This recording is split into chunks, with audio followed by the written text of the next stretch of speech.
school, somebody on the gantry put their arm up. Oh yeah. We'll make sure that we stay behind Yeah, it. that's all good. It's only like a touch.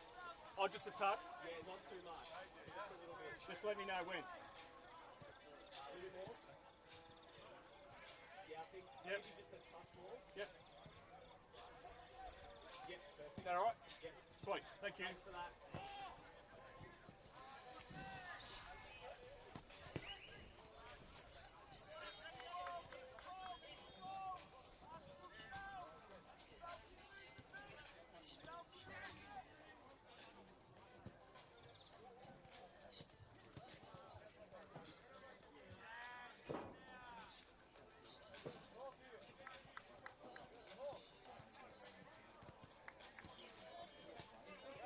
Jamie on that, can you hear me? Wonder if he'll do the forcing, hopefully. He can walk.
Help us level the playing field.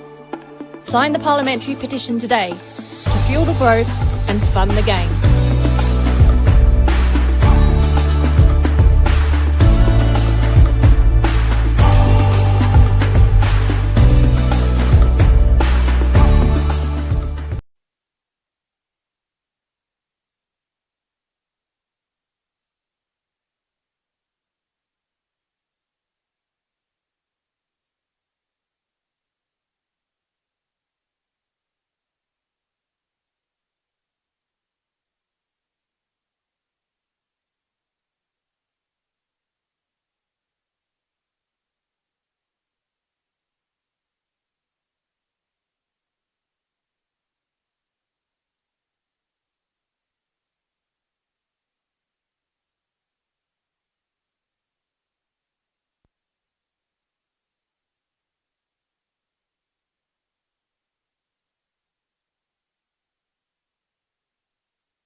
Good afternoon and welcome to Senol Stadium.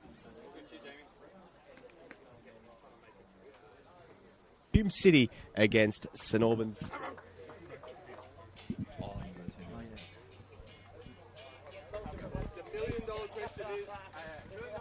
Good afternoon and welcome to Nasiel Stadium for Round 9 NPL Men's Victoria Football. It is Hume City against St Albans Dynamo, a beautiful autumn's afternoon here in Melbourne's northwest for what is set to be a very, very fascinating contest. Hume City currently sitting in 4th, but have the opportunity to climb into the top 2 with a win today against St Albans, who are also desperate for 3 points and looking to get a little bit of space away from the relegation zone with an all-important win on the road. My name is Nick Tabano and I'm joined here today by Jimmy Sirianos for all the action. Jimmy, this promises to be quite an entertaining contest between two teams who, well, certainly have played some entertaining contests over the last couple of weeks. I'm definitely very excited for this game. Both teams are looking really good, playing good football, moving the ball around. St Albans, they looked a lot better last week, especially in that second half. They'll be looking to push on and get some points today. Well, Hume City have been one of the teams this season who have been a bit of a surprise package after that first round loss against Altona. They went on a 6-game unbeaten run, got themselves right in the mix for the top 2, but suffered their first loss since round 1 in a very tight 3-2 defeat on the road against the Oakley Cannons, while St Albans, they lost 3-2 against Avondale and coming off the back of 2 consecutive defeats in the league. Looking at the starting lineup, there has been one change to the starting lineup for Hume City from last week. They welcome back Steve White, who comes into the 11 for Taylor Shrivers. John Paycopoulos drops out of the squad altogether. A big in with Steve White coming in. Still no Josh O'Kane for Hume City though, so still missing one of their main midfield men.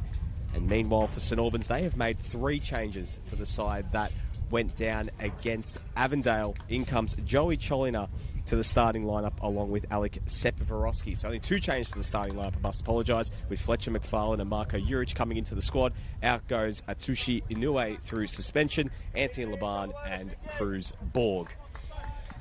St Albans have a lot of technical players going forwards today, especially in that kind of 4 of Sepivorowski, Gulevski, Monek and Koek. All very good with the ball, all can play with their feet, so we should be seeing some nice passing combinations. We're underway here at Nasiel Stadium, the first of many fixtures today across Victorian football. The top few tiers, a beautiful Saturday afternoon here in Broadmeadows. St Albans going from right to left in their white kits and Hume City in their traditional red going from left to right.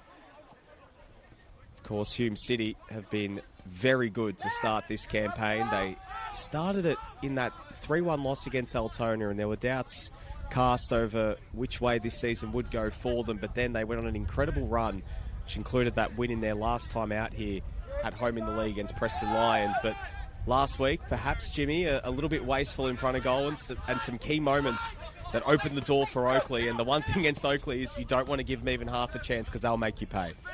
Definitely, especially with the quality that they have up front with Salmon and Joe Guest. They're a little bit unlucky with that first goal coming off a deflection, but both teams looked really, really good. You can't be giving Oakley too many good chances like that. Martinovic's ball is put behind for a corner, so early opportunity there for St Albans. Aidan Coyne back in at right back today. Played as one of the double pivot last week, but with Steve White returning, he goes back to his usual role at right back. Taylor Shrivers had to deputise at right back to fill in for Hume City. The 18th meeting between these two teams all time. And St Albans, incredibly, before this, Jimmy, have only beaten Hume twice out of 17 previous games. So Hume have owned this fixture for the most part. Hume are also the informed team whilst at their home ground. They've won the last 3 games at home. Ball whipped into the back post, and it's nodded towards the face of goal, and it's cleared away. Early opportunity there for St Albans. Adisubayu, who's been one of the form men in the competition to start this season, looking to kickstart the attack here for Hume. You are right, Jimmy. Ever since that round 1 loss here at home, Hume have been fantastic. Those wins coming against Bentley, Dandy Thunder, and the Preston Lions. Also have a win against South Melbourne on the road this season, so they've beaten some of the heavy hitters this year. St Albans, on the other hand, only the 2 wins to start this campaign against both the Altona Magic and reigning NPL Victoria champions Heidelberg. So they have shown, and especially in that game against Heidelberg, that they are capable of beating the best, but consistency has plagued them throughout the early parts of this season. Cholina recycling possession there to Alexander Chepivorowski. His first start for St Albans for the youngster. Mills. Golevsky.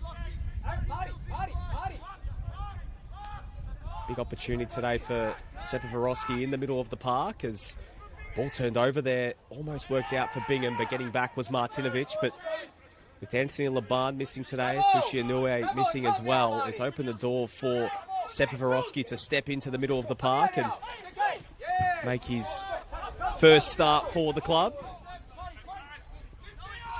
Martinovic getting forward, goes to ground. No free kick given. Going to play it through to Cook, but it's well defended again there by Aidan Coyne. Bingham. Platt getting back to win the ball. And it's a throw in there to St Albans. But a big opportunity there for the youngsters we spoke about. Chepivorowski playing alongside the very experienced Joey Cholina in the middle of the park. Yeah, I believe there's a little bit of a change in shape as well for St Albans as well, with that kind of technical four of Koek, Gulevsky, Chepivorowski and Monek almost like rotating and playing very fluidly, right? We should see some of these movements hopefully create some spaces in those forward areas to get shots off and create some really meaningful chances. Cook to Weir. Golevsky scored a brace last week. Martinovic back in board to Cholina. St Albans been able to establish plenty of possession early, which has been a bit of their MO under Cam Watson. A very high possession team, Jimmy, but probably the one thing that has let them down. They have these beautiful passages, but just not very clinical in front of goals, which has hurt them in a lot of games this season. Not very clinical in front of goals, and also they can suffer with the amount of people that they push forwards in the transition kind of periods. Something that I think, Jimmy, as you said, something to keep an eye on throughout this game, how they do defend in transition, because this Hume side have plenty of speed going forward, and now they have a chance to break. Bingham. Disubayu now. 5 goals already this season. Has been flying since arriving at Hume. Mills is there to clear it away. It's going to be coming straight back if Coyne can bring this one under his spell. Did well on the second attempt. Bingham has been so influential in Hume's play this year. All the balls go through him. Kurda and Bayou look to play off him, look to bounce off him. If you see a heat map of the way they play, you see Bayou and Kurda getting really close into it, just so they can get those little technical 1-2 touch kind of passing combinations between him. Well, the thing we were chatting about off air before the game, Jimmy, is Mills mistimes it, and here's Bingham in behind. 1-on-1 there with Rossi. And it's a great save. Bingham on the second attempt. And a great stop from Christian Rossi to deny the Hume captain. But that was just all too easy there for the Hume City attacker. Fantastic speed and athleticism from Rossi to get back up after making that beautiful spread save, to stay tall and tap that ball over the bar. Fantastic work. Great goalkeeping. I'm just waiting there for the net to bulge and for Josh Bingham to have his second goal of the season. The all-time leading goal scorer at Hume City is Josh Bingham, and warning sign there for St Albans in the opening minutes of this game. Ball whipped in from the corner, and it's found its way. Has it crossed the line? No, it hasn't. Rossi's there to parry it away. Almost found its way in there for an Olympico. Calva, ball's taken out from underneath him. Chepivorowski now looking to kickstart the attack, and well, the net was moving. It almost seemed like a ghost goal, but nonetheless, the assistants were all over it, and play on is the call. Mikkel Platt now in a crossing position, looking to take on his man in Calva.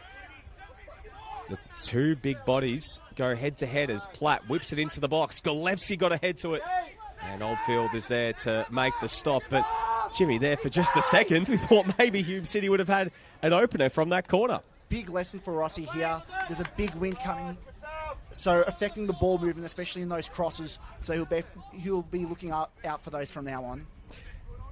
Well, just before we were that flurry at either end, we were talking about how both teams have big target men in Mikael Platt and Josh Bingham. I mean, talking about their impact, especially with Josh Bingham, his presence, what does that open up for the players around him? We spoke about the heat map, but we've seen that Hume's attackers alongside Bingham have been very, very crucial in many of these games this season when it comes to hitting on the scoreboard. Bingham especially occupies two defenders more often than not, gives Curtis so much space to drive with the ball and get into those really advanced positions with the ball. Oh, it's turned over there from White. Platt. It's back to Sepavorowski, who can have a go from range, and it's not a bad attempt, but it was just rising at the last moment and out for a goal kick. Sorry to cut you off there, Jimmy. Coming back to your previous point. Now, the way Bingham just occupies two defenders just allows Curtis and Bayou to come inside and get space with the ball at their feet, driving forwards, facing the goals. Right? When you have technical players like that, you want them with the ball at their feet, facing the goals as much as possible, and Bingham allows that. Even though his output not necessarily the most in terms of goals and assists, his role is so important into the way Hume's performing this season.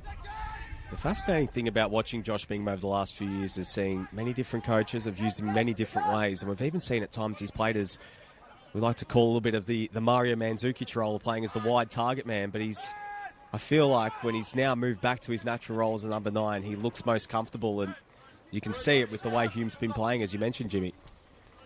And there's obviously benefits to having him as that wide target man, especially if you can get crosses in and isolate him 1v1 with the fullback, who might not necessarily be as good in the air, or get him in between the fullback and the centre back when crosses come in that awkward kind of position that's really hard to mark.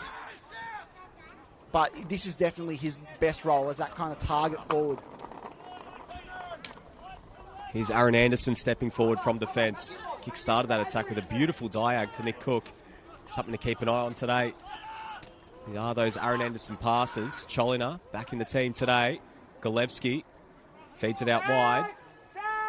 Ball whipped into the box. It's a dangerous one. Golevsky was crashing late. And now Hume City can push back the other way here through Engelhardt. Well defended by Sepavorowski again. Cook looking to play it through. Sepavorowski been very busy early. Looking very good, very comfortable at this level, very good on the ball. Hopefully we can see him get further forwards and crack a few more shots at goal. Here he is in possession again, just interchanging passes there with Lockie Weir. Mills stepping forward. Cookie. Weir. Anderson.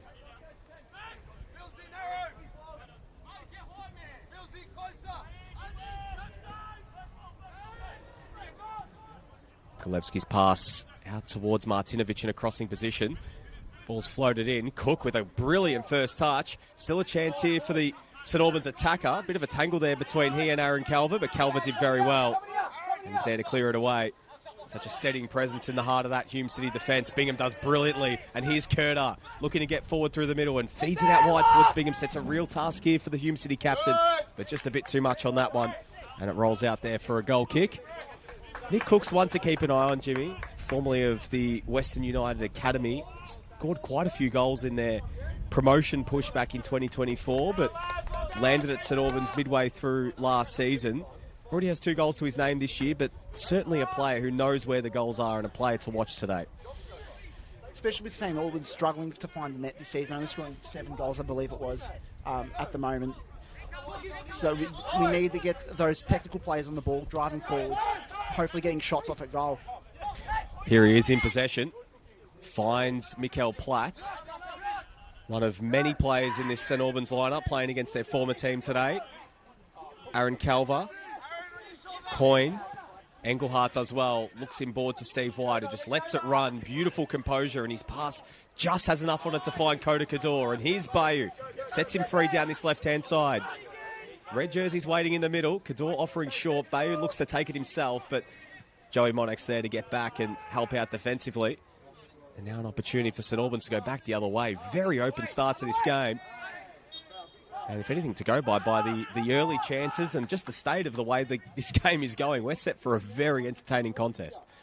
Definitely a very even contest. Both teams are looking to play really nice football, so I'm actually really excited to see what the result is. Call coming from Cam Watson for Alec Mills to step up, and he looks to take it upon himself. That's a nice little ball there to Sepa Vorosky, who dinks it towards Mikael Platt. Calver got his head in just in time. Great touch there from Bingham. Here's Kerdar again. Loves occupying these spaces, the number 10. Bingham back in board to Engelhardt. Lovely switching ball to White. Good control there from the Hume midfielder, but a bit too much on that. Kador just unable to keep it alive. St Albans having defenders in Mills and Anderson who are able to drive out with the balls, able to push a Hume player out of their position, out of their defensive line, creating space for their technical players up further forward so we can break that press a lot easier. It'll be a tactic that Cam Watson's looking to implement this game and hopefully continue on with. So here's Golevsky, one of the 4 former Hume City players playing today. Lockie Weir as well. Mikael Platt, Fletcher McFarlane on the bench. The players who obviously played under Cam Watson when he was coach of Hume City in his previous role before arriving here at St Albans. Another one of those players, Lloyd Isgrove, still unavailable, been out now since round 2. They were hoping to have him back, but unfortunately the former Southampton winger still unavailable for yet another week. Here's Monek. Kador does well, stood his ground and put the ball out for a throw-in. Golevsky whips it into the box, looking for Platt. Spink did well. Sepa Vorosky again, great composure. Going to play it through. It's going back to Cholina. Weir. Platt looking to hold it up against Aaron Calver. It's been a very fascinating battle, but Calver did well. Held his ground beautifully against the big Englishman. All that experience on show. Having someone like Aaron Calver, Jimmy, we've seen him for many years playing at a very high level here in Australia with a litany of A-League clubs, and what a pickup it's been for Hume City to get someone as experienced and as talented as him to slot into the heart of the fence. And finding a good centre-half is a very tough task. Someone who's composing the ball, someone who can win balls in the air, good at 1v1 defending, comfortable defending in central and wide areas. He ticks all boxes in terms of a centre-half. So huge, huge pickup. Well, he's certainly added a lot of experience, a lot of composure to that defensive unit, which is filled up with in and around him and Chris Oldfield, who are 2 of the more experienced players in this team. A lot of younger bodies like your Braden Spinks and your Coda Cadors and Aidan Coyne, who are very talented players, but at the start of their professional careers or semi-professional careers looking to get themselves to the next level. We've seen Coda Cador at A-League level, and I'm sure both Braden Spink and Aidan Coyne are 2 players who'll be looking to make that jump in the years ahead. So players to certainly keep an eye on. White.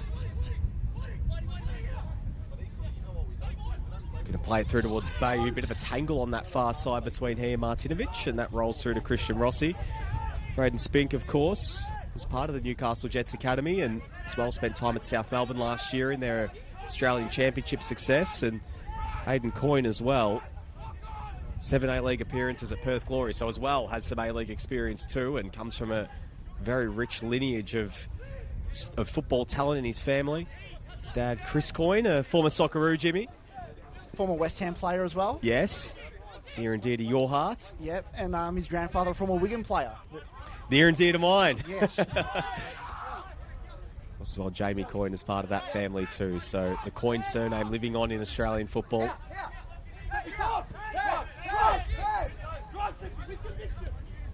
Sepa Vorosky again getting involved. Cook going to cut inside. He's looking for the ball into Platt, but Calver was there to intercept again. White helps it on to Kerdar. Strong challenge there from Cholina. And that's going to be a yellow card there going for the St Albans number 8. Not a challenge that you want to see. You saw him lunge into the air, not really winning the ball at all. The technical area are up in arms. They are not happy with that. Well, that's a 4th yellow card of the season now for Cholina. Have to be careful not only today but going forward, because of course 5 yellows means a 1-game suspension. He's just back in the team. Already without Inoue today, who is out through suspension, and Anthony Laban, who is missing due to a wedding. So they're down to their bare bones in the central midfield department, which has obviously opened the door for Sepa Vorowski, who's been brilliant in the early going. But the last thing that St Albans need is one of their midfield generals having to walk a bit of a tightrope today as well. This is Sepa Vorowski's chance to make this position his own. He's really started off well, and very good chance he'll be playing next week if he continues going on like this. Oldfield. Oh, Spink did just enough to help it through there to White. Kador, lovely ball down the line there for Bayou. It's a touching board for Kerdar. Opportunity for Hume. Engelhardt was offering short through the middle, but opted for Kador instead.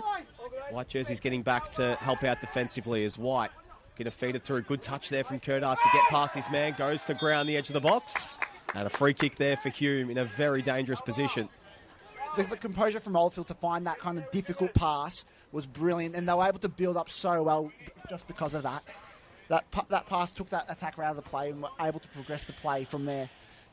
Almost get 20-odd passes before that free kick was awarded. Very encouraging signs for Hume. All 297 games of NPL experience on show from Chris Oldfield. As Birkin Kerdar and Steve White stand over this free kick. Birkin Kerdar is a free kick specialist, and you'd expect, with that right foot of his, for him to assume responsibility. Kerdar has a go, and it's over the bar. Wasn't able to dip that one up and over. I feel like sometimes as well, Jimmy, as much as he is in a good free kick position on the edge of the box, those ones sometimes are the harder ones to hit, because to get the dip and everything to hit perfectly, it can be quite difficult there for the attackers. Also, the conditions are a little bit tough with this kind of wind. Trying to judge that dip with the wind adds an extra challenge and element to it. Very unlucky not to give away a foul there. Well, referee thought Mikael Platt was fair in his challenge, but nonetheless, Hume do get a free kick after all. Of course, today, as mentioned, no Atsushi Inoue. Such a big loss for St Albans in the middle of the park, but having Joey Cholina back and Sepa Vorowski already making an impact is helping nullify that absence of their Japanese midfielder.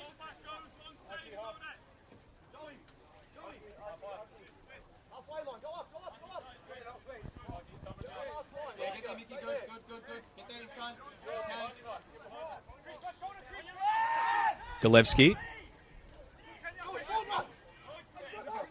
Turned over in a dangerous position, and here's Adisu Bayu.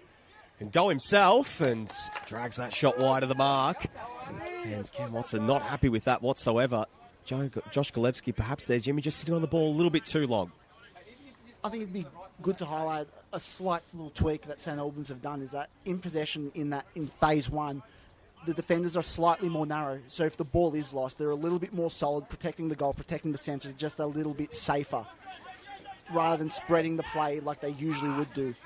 What have you noticed around St Albans defending this year, Jimmy? Because they have conceded 17 goals already this campaign, and it feels like in some of the games when it rains it pours defensively, as we saw against Melbourne City and against Avondale last week. They are very expansive. They do take risks in phase one, which does mean they can get opened up. But hopefully these risks pay off throughout the game today and towards the end of the season, because it does look fantastic when it does pay off. Oh, that is beautiful from Sepa Vorowski again. Well, you wouldn't think it's his first start at this level, Jimmy, because he's fitting in absolutely beautifully in the heart of midfield as Weir's cross is cleared away. Mills up against Bingham. Bingham does very well to win it back. Engelhardt, Tsukamoto offering very short, but Set opts to go short to Bingham. Plays it in board, and free kick again there for the home side.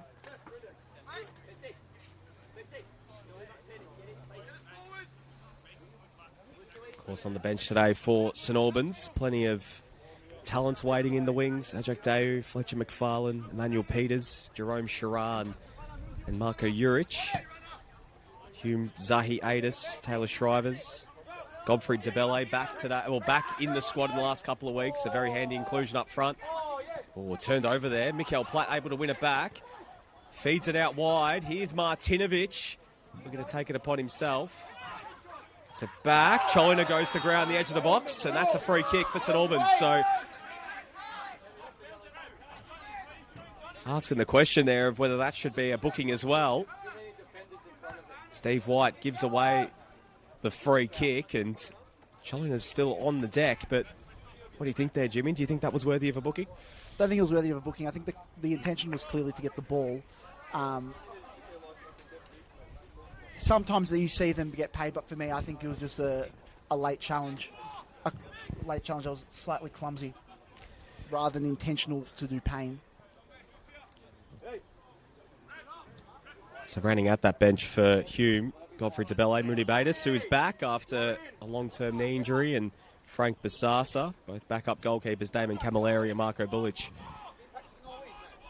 for both teams today. And St Albans will now get an opportunity here from the set piece. It's Cholina standing over this along with Lockie Weir. His left foot maybe entrusted with this one. Lockie Weir only scored 2 goals in his NPL career, so a big time for him to add a third. Cholina has a go, and it couldn't beat the wall. There's a speculative attempt going for the one along the deck, but St Albans will be able to recycle and go again. Absolutely love the ambition there. Sometimes you see teams bring in the, what do they call it? They put in the play, stopper. the draft stopper in behind the wall, and trying to catch him off guard for not having a draft stopper in place.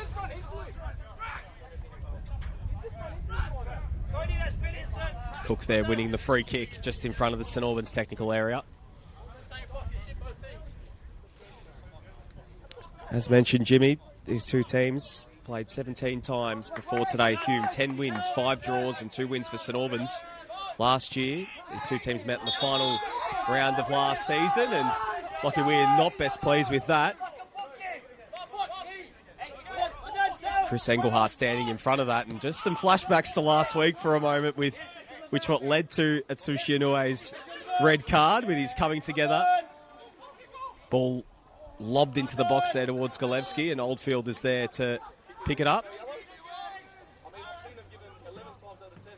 But yeah, of course, looking back at last year, Jimmy, Hume won the final game of last season 4-0 at Churchill Reserve, and won the earlier fixture here at this venue 3-2. But the last time that St Albans did beat Hume was all the way back in 2023, and at this venue in 2022. So it's been a long time between drinks for Dynamo. It's definitely a tough place to go, especially when the fans are up and about here. Absolutely. Absolutely. The man who did score the winner on that occasion last year was Lloyd Isgrove for Hume, but he's, of course, now in St Albans colours and not in the squad today, still out through injury. Goal scorers in that day were Godfrey DeBelle, Burton Kerdar, Josh Golevsky, and Lucas Burns, who is now at Caroline Springs George Cross. But the game did finish 3-2, and so far, even though there hasn't been a goal just yet, you get a sense that goal isn't far away, and we could be set for a few of them to go flying in, as Separovsky does very well to keep possession. Cholina, strong challenge in the middle of the park there from Tsukamoto, and that's a yellow card there for the Hume City midfielder. That was very, very late, and you can see why the St Albans players and bench are not pleased whatsoever. Oof, lucky not to be a different colour ticket, I dare say. Oh, yep. Very, very late. Studs are up. Could have done some serious damage. Hopefully he's okay, because the physio is coming out to check on him. You can see there Cam Watson saying that was late, that was studs, and he believes that Tsukamoto should be off. And Joey Cholina is still on the ground. That's twice now he's been in the wars in the last couple of minutes. You definitely don't want to see challenges like that, and hopefully he's not being instructed to do harm to him. No, absolutely not. Because we've seen a couple of challenges on him. couple of big challenges. Well, Cholina's on the yellow card as well, and Tsukamoto just very late with that challenge, and you have to wonder if that will come into Nick Hegarty's thinking at all, if maybe to change things up, and if Aiki Tsukamoto is straddling that line, whether he might need to look at some reinforcements to ensure that they don't end up being them down to 10 men at some point. So Joey Cholina back on his feet, but you can say, telling the referee, that's twice now that he's been clobbered. Very important player in the way that St Albans like to play. One of the players that positions that St Albans have been trying to fill this season has been that midfield role. Of course, a big part of their end-of-season push last year and their great form last year was the form of now Melbourne Victory midfielder Oliver Dragicevic, who has gone on and made quite a few A-League appearances. A very talented young player, but trying to fill that position, it's very hard when a player who might only be 17 or was 17 last year is performing like that, as Cholina goes to ground again, and again asking the question.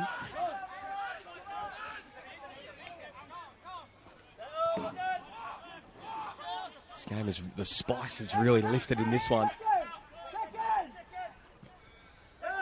Engelhardt getting back, and a bit of afters there. Cook the hip and shoulder, and it's coming back for the free kick. And well, tempers are flaring. No love lost between these two teams.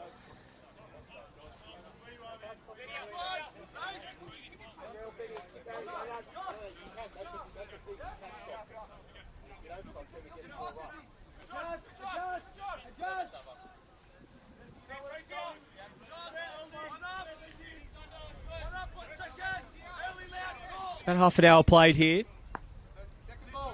Still 0-0. Both teams have had their chances, but the last few minutes has been a bit more of a stop-start affair. Plenty of big challenges to speak of from both ends as Steve White sends the ball forward.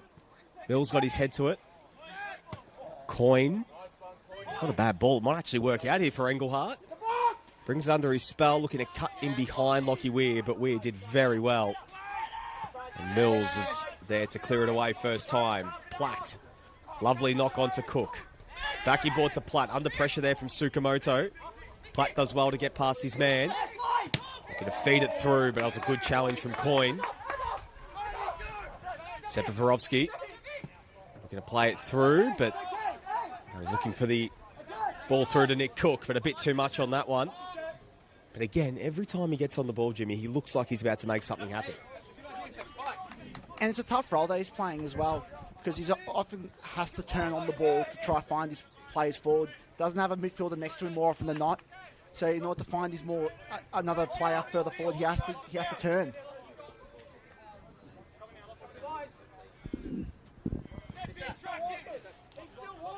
Showing plenty of confidence on the field is Sepaverovsky in his first start for St Albans. Bingham crashes in.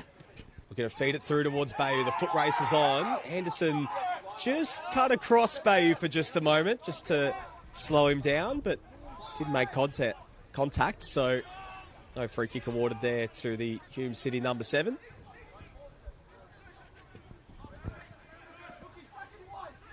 Monek.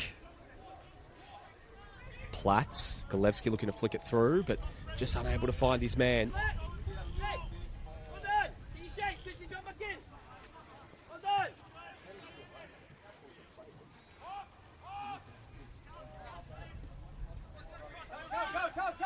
Mills. Plenty of space to work with, just calling for something short, and does get it in Sepaverovsky. Mills. Kador got a head to it. Now Bayou looking to drive forward down that left-hand side. Well defended. Cholina does very well to get back. After the real helter-skelter start and the chances at both ends, this game's starting to slow down just a little bit now. St Albans having some troubles breaking down this kind of mid-block that Hume is playing.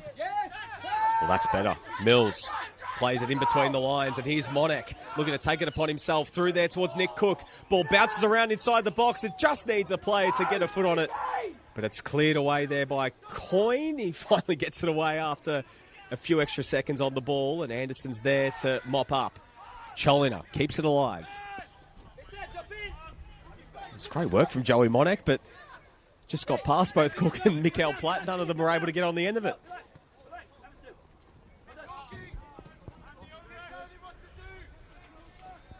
See there, looking at that shape, Jimmy. You were talking about before the game about the fluidity in that front four, and see at different times Monek occupying the central spaces, Platt dropping out wide as well.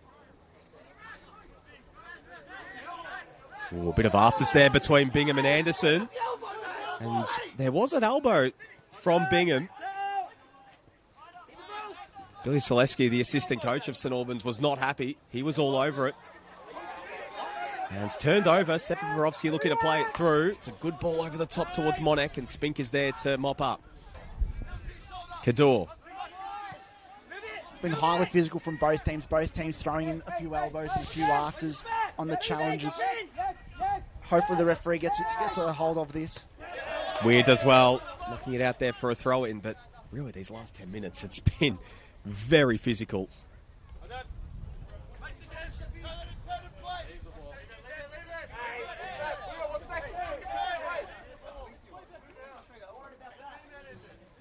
The referee just telling Nick Cook, I'm the ref. Leave it to me, mate. You don't need to worry about sorting that out yourself. He's taken a bit of extra liberties. The great thing about this position, Jimmy, is you can hear everything. You hear absolutely everything. Galevsky. Strong challenge there from Coyne. Advantage is played. Monek. Out wide there towards Galevsky. Able to bring it under his spell. Plays in the middle.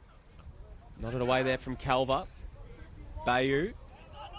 Martinovic. And now Cholina. Dinamo can come again. Sepivorovsky.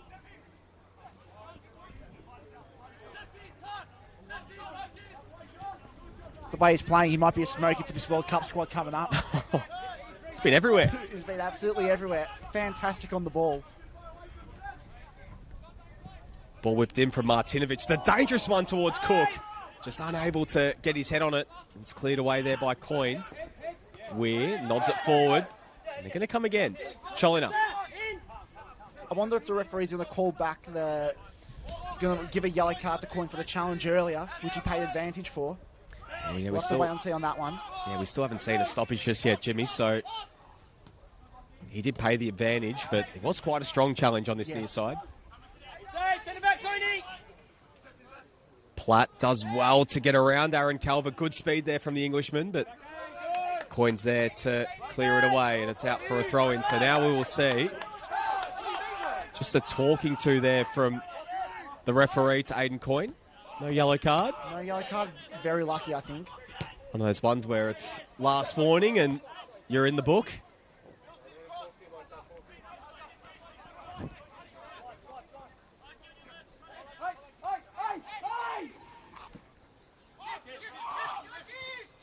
Sepivorovsky again. Cholina.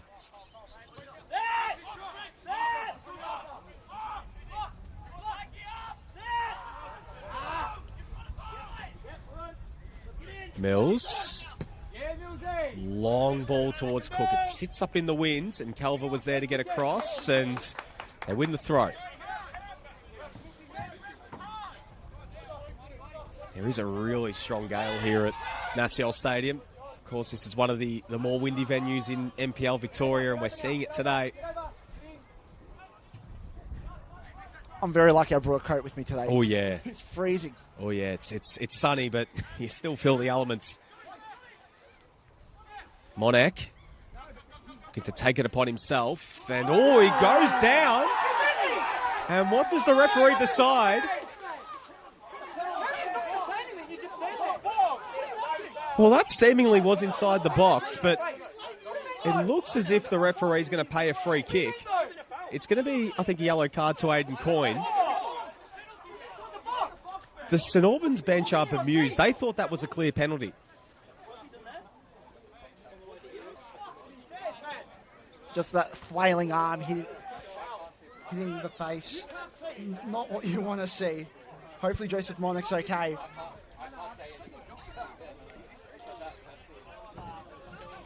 There didn't seem to be a reason for that flailing arm, to be honest with you. Well, you could hear the contact. And I was thinking for all money that was inside the box as well. It's getting ready there for the referee to point to the spot, but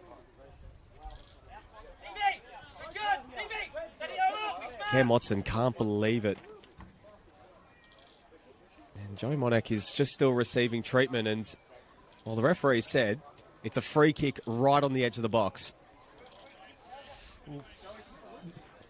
Still not sure on that. They said this replay at halftime to get some sort of confirmation whether it was in or outside the box. Well, I'm sure that St Albans would have the iPad open, you'd think, on their technical area to go back and have a look. We don't obviously have the luck of VAR down here in NPL Victoria, or even the challenge system that we saw in the Australian Championship, but nonetheless, it's still a free kick in a dangerous position. Galevsky and Cholin are standing over this one. With this wind as well, it can definitely go and cause some issues. Galevsky has a go, and it's nodded away there from Coyne. Bingham. Engelhardt helps it clear.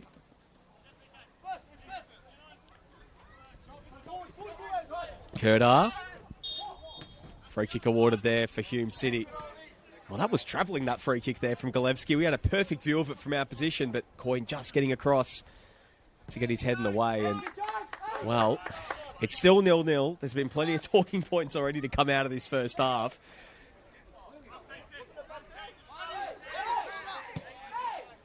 Joey Monek is back on the field, so that's good news for St Albans. Mills is there to put it out for a throw-in.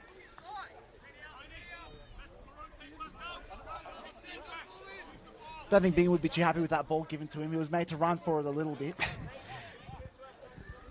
He wants those balls at his feet more often than not, rather than out in front. Absolutely. So Aidan Coyne making his way over to take the throw-in. In no particular rush to get things moving here for Hume. 40 minutes played in this first half. Might be a little bit of added time as Bingham plays it through. Mills' clearance ricochets off Bingham, and the flag is up there against Adisubay. Offside is the call.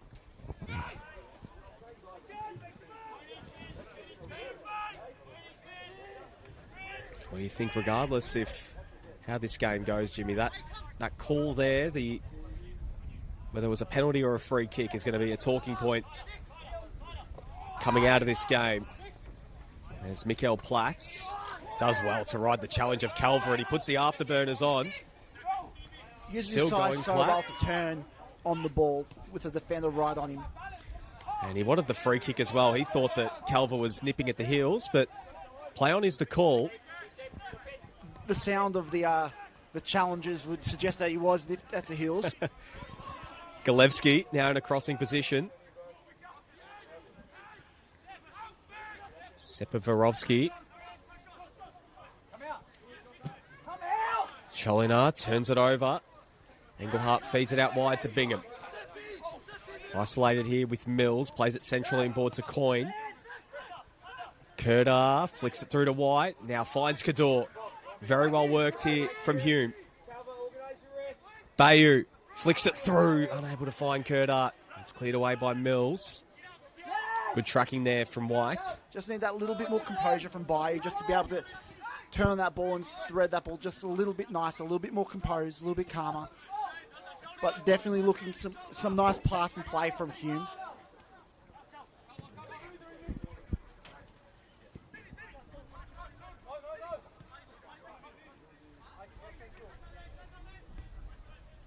Kador looking to feed it through towards Bayou. Did get there just in time, but Monek was there to get the interception. It's going to be coming back, though. Tsukamoto.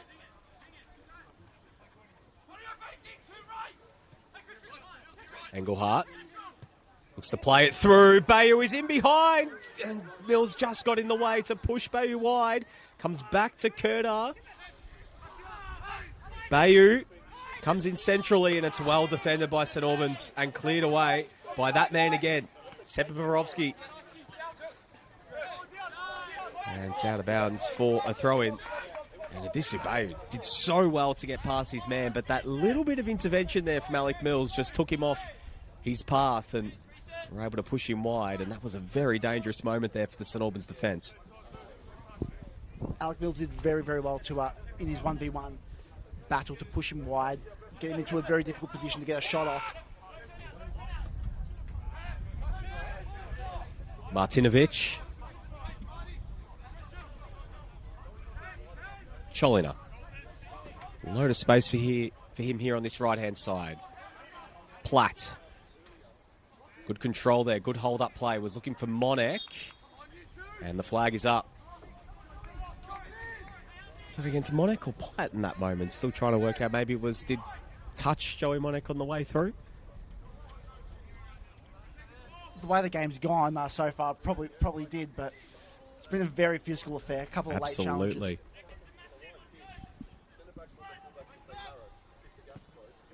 Oldfield sending it long. Bingham. Martinovic. Bingham helps it forward. Bayou up against two St Albans players, and he goes to ground. Does he win the free kick? No. Good battle there on that far side, and Hume come up trumps. It's been much improved defensive performance from St Albans today. It's a very wide pitch, and they've closed off the centre really, really well. Here's Kerdart. Going to play it centrally. Engelhardt in some space on the edge of the box. Feeds it through towards Aidan Coyne. Heavy touch. Cook getting back, and it's fed all the way back towards Engelhardt. Bingham, great control, and it's blocked by Mills. Almost saw the spectacular for Bingham trying a little bicycle kick. Would have been something special from Josh Bingham. But Alec Mills did very well to telegraph the Hume City captain's attempt and just get in the way in time. If he finished that, all my papers would have gone straight into the air. Been bedlam on the scaffold and bedlam on the pitch. Oldfield sends it long. It might work out here for Engelhardt. Isolated here with Mills. Got past Mills, but not Weir. Very well played there from the St Albans fullback to mop up, and White. Coyne keeps it alive. Tsukamoto looking centrally. Cholina late with his challenge, and he's on a yellow card, Joey Cholina. So just needs to be careful here. It looks like this will be the classic final talking to as we get 2 minutes of added time to end this first half. And Hume will perhaps get one final chance before the half-time interval. Hume's set-piece delivery this year has been fantastic, especially last week. Curda putting the ball in some really, really good spots. So hopefully we see something today, right now. Well, they'd be hoping that that continues. They've got so much tall timber.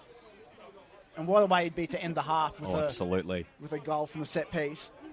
Well, it would certainly change the team talk for Nick Hegarty, but if you're St Albans, you'd be pulling your hair out if you find yourself behind at the break. Yeah, especially with the possession that they've had throughout this half. White whips it in. That's a very dangerous ball, and Rossi had to backtrack and got there just in time. I mean, we saw Christian Rossi already.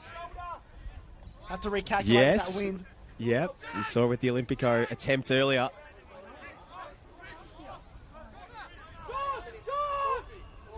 Monek calling for it on this near side, but Cholina opts to switch.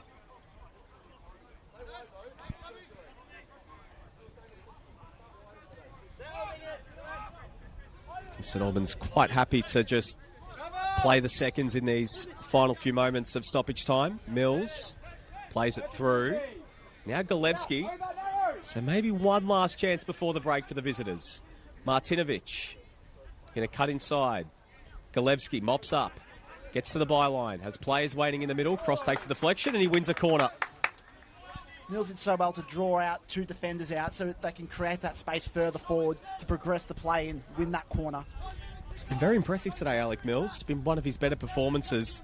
Times can be caught for pace, but very intelligent footballer. And in those moments there, as you said, Jimmy, when he's actually been able to get on the ball, he's been very, very impressive going forward. So sets up an opportunity here for St Albans. Lockie Weir coming over to take this. Perhaps the final chance of the first half for either team.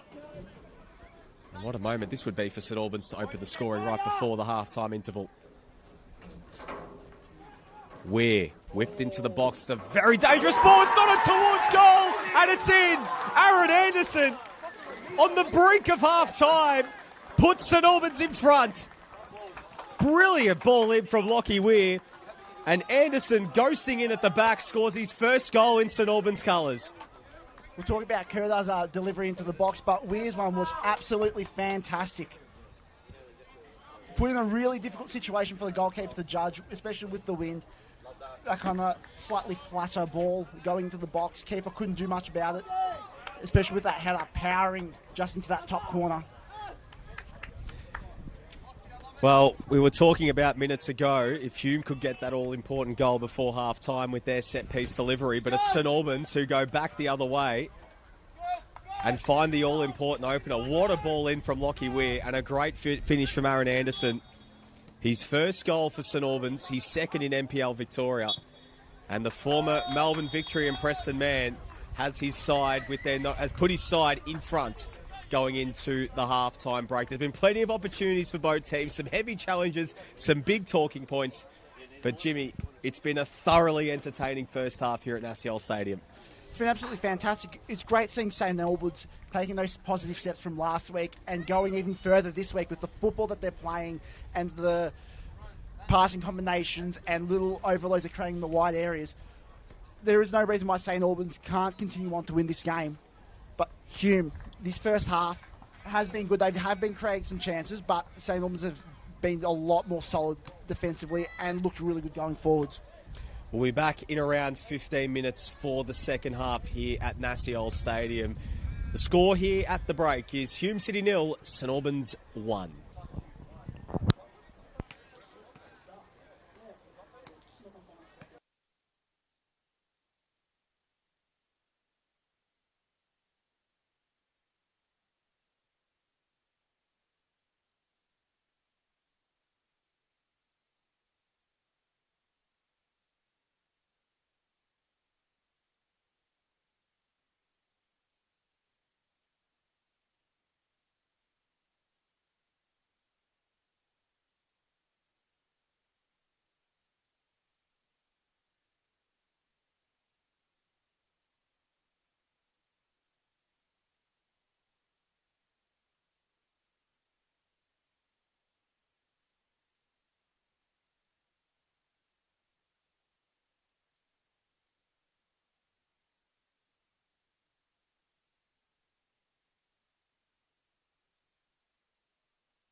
Any sub?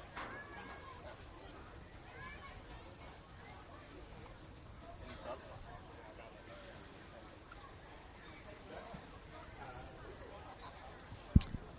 Welcome back to Naciol Stadium for the second half of this Senol NPL Victoria men's match between Hume and St Albans. St Albans with their noses in front going into the start of the second half. Goal there from Aaron Anderson on the brink of half-time is the difference between the two teams. And if St Albans can hang on to all 3 points, they'll be getting their third win of the season. But a big 45 to come. There were plenty of chances, plenty of spice in this match already. And we're all set to go for the second half. Nick Tabano and Jimmy Sirianos here to take you through the second half here on the NPL Victoria YouTube page. Jimmy, plenty of action in that first half. We got the goal that we thought was coming basically that entire half with one of the last kicks of the first 45 minutes, but it's all set up for a big, big finish here in Melbourne's Northwest. Should be a huge finish, especially with the physicality of today's game. Wouldn't be surprised if we see a few more goals coming through. So we're underway here. St Albans, their white kits going from left to right. Hume from right to left in red. And already St Albans able to win that little bit of a battle on this near side and claim the throw-in. No changes from either coach at half-time. Few players still on yellow cards, so something to keep an eye on. Joey Choina, Aki Tsukamoto and Aidan Coyne receiving a booking in the first half as Kerdar wins the ball back. Bingham. Challenge there from Sepaverovsky, who was the star in that first half in his first start for St Albans as Platt flicks it through.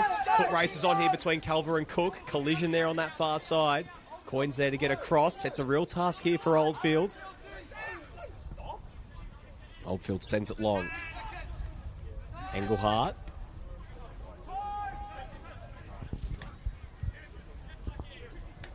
Engelhardt. Back in board to White. Right there for Kador. Looking to step forward.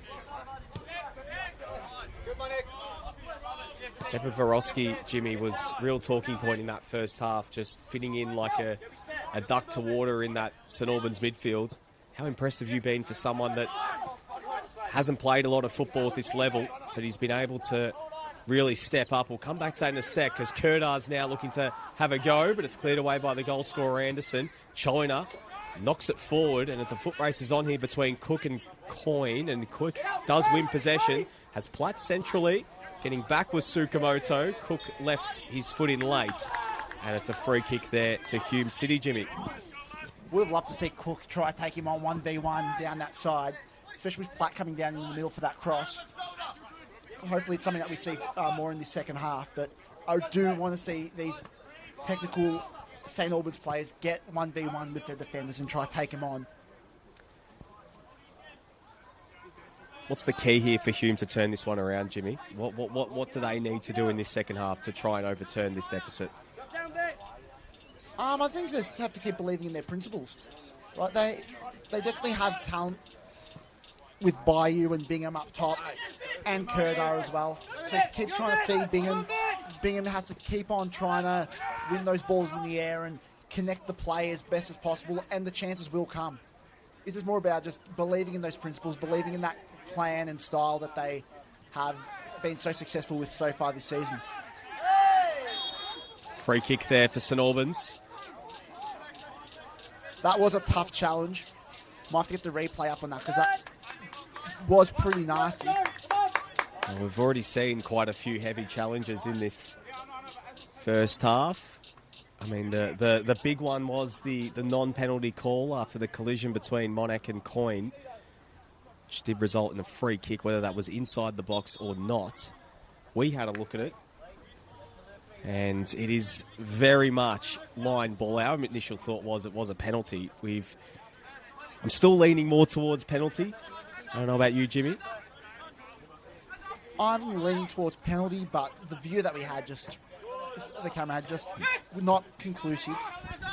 It's a very hard decision to make, so certainly empathise there with the referee, but nonetheless, St Albans are in front, so they'll be hoping that they can kick on, and that penalty will just become sort of fade off into the ether, or penalty shout, sorry, as St Albans win a corner there. Engelhardt getting back and putting that ball out of bounds.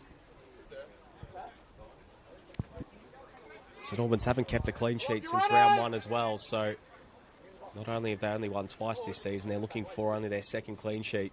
That was when Marco Bilic was in goals, and Christian Rossi, who has come in as the starter in the last few weeks, still looking for his first at St Albans this season.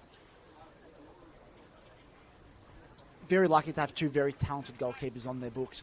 Bullich, a little bit unlucky, but when you have a talented player sitting on the bench, you can't afford to slip up or have even a 5 out of 10 performance. Platt almost there, and it's cleared away. They did make the change after that 5-0 loss on the road against Melbourne City, which saw them opt to bring Rossi into the starting lineup, and Bullich, who, as you mentioned, Jimmy, is a very good goalkeeper. You'd think with most teams in NPL Victoria, he'd be certainly right in the mix to start.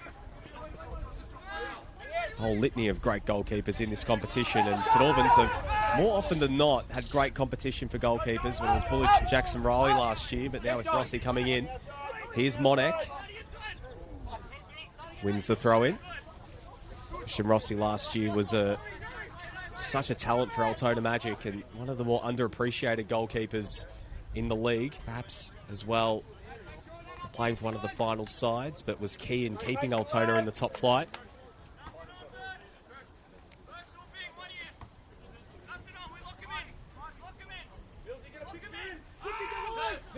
It's a big game today for St Albans. Of course, Dandy City winning last night means that that competition for sides looking to stay up in this competition, it's really starting to heat up. Long ball forward there from Anderson. And of course, I don't think it's any time to stress for St Albans. I think the football that they're playing is fantastic at the moment, and especially with the improvements that they're taking.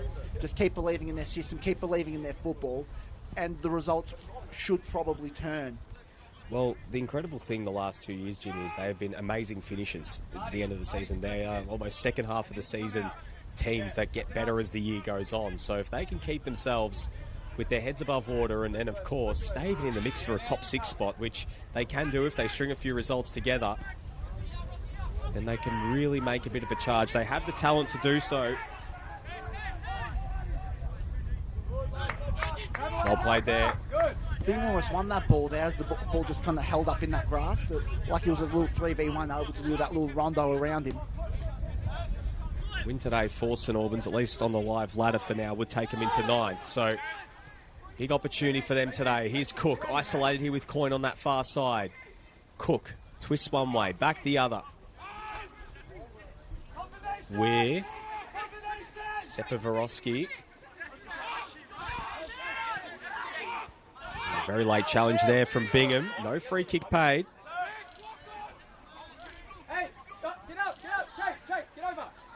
And of course, if this result stays on the live ladder, it'll only be 4 points outside the top 6, and they'll be 4 points clear of the relegation zone. So right in the middle, right smack bang in the middle of that mix of sides looking to play finals and escape that relegation battle as Weir goes to ground and wins the free kick.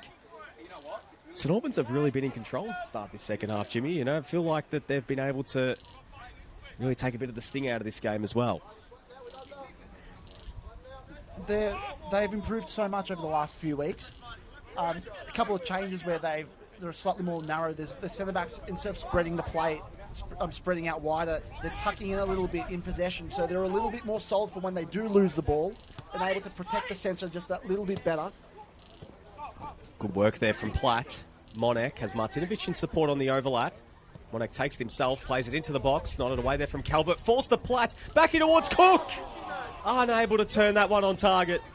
But it took a deflection on the way through. No, it didn't. It's out for a goal kick. Thought for just a moment there that maybe he'd won inside a corner, but danger signs again there for the Hume City defence.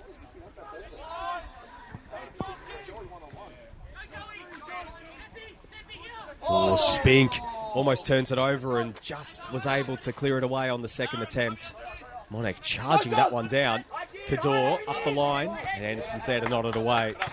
Really sound performance today from Aaron Anderson, Jimmy. Not just with his goal, but his defensive work has been exceptional today.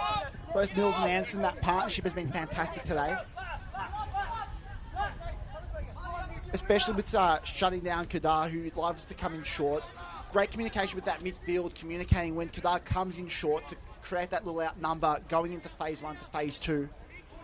So he has had no chances to turn on that ball and face the goal in the midfield phase.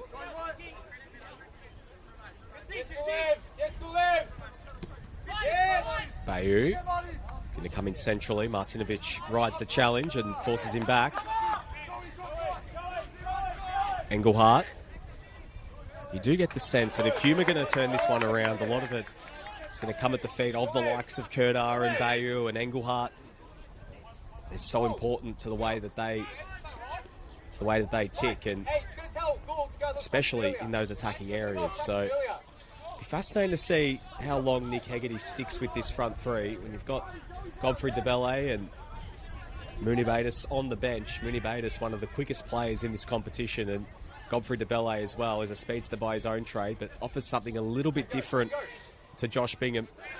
Here's Golevsky, a load of space here, and he's able to play it over the top towards Monek, and it just skips along the deck. Monek does enough to put it out for a throw-in instead of a goal kick.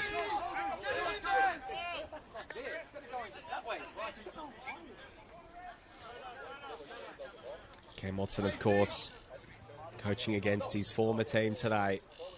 Would love to get a first win against them. It's their 2023 to 2024, and then after the first 2 weeks of the season, he departed. Got the team to a flying start that year, and was replaced by David Chick, and then landed here at St Albans, kept them in the top flight, and another really good season last year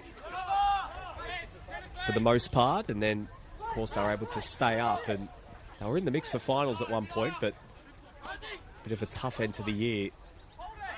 So them fall out of contention for sixth. So looking to build on those green shoots this season.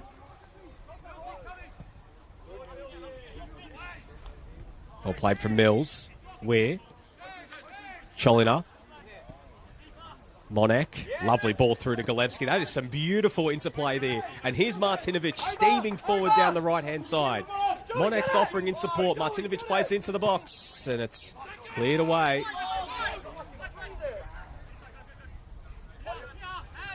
Cholina. Monek. Monek in a shooting possession there, and he looks to play it through, and the first time attempt from Golevsky is just over the bar. And I tell you what, that is some of the nicest football we've seen all day. Just beautiful interplay there from St Albans. Fantastic play from St Albans. Monek did really well to let that ball run instead of touching the ball and turn just that little bit quicker, so we could play that ball in that split second quicker, allowing that shot to come away. If you're Cam Watson, the St Albans coaching staff, you'd be very pleased with what you're seeing, but importantly, they have their noses in front, but they'd be hoping to build off that and not give Hume an opportunity to turn this one around, because really, this second half, they've been in full control. And it feels like they look like the more likely to get on the scoreboard next.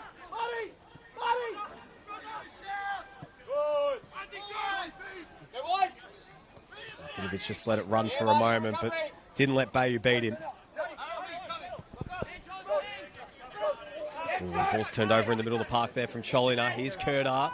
Opportunity here for Hume. Bingham. Mills got a foot in. Very well played from Alec Mills. Covering the centre, lovely. Very well, Alec Mills, stopping that attack right from the get-go. Now we're back in possession. Now St Albans is back in possession. Was so good about that play there, Jimmy. As much as he was isolated there with Josh Bingham, he just stood his ground. He just waited. Just, you know, expert centre-back craft right there.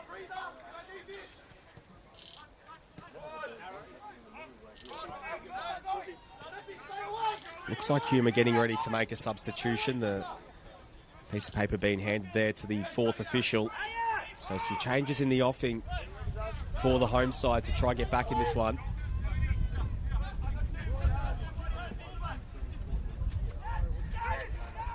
Weir. First time ball centrally. Calver got to head to it. Platt. Cholina plays it through. Monek, he's in behind. Joey Monek! Oh, just wide of the goal.